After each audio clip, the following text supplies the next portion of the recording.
Dear Shahan, could you do number 4? But please, first of all, you have to read the words. Got pizza. A pizza. Got you a pizza.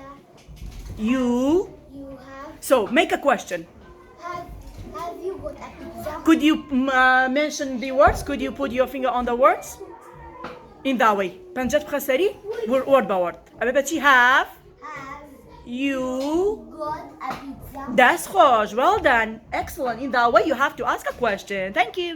Meili, could you do number 3? But first of all, you have to read the words. Could you read the words and loud your voice, please?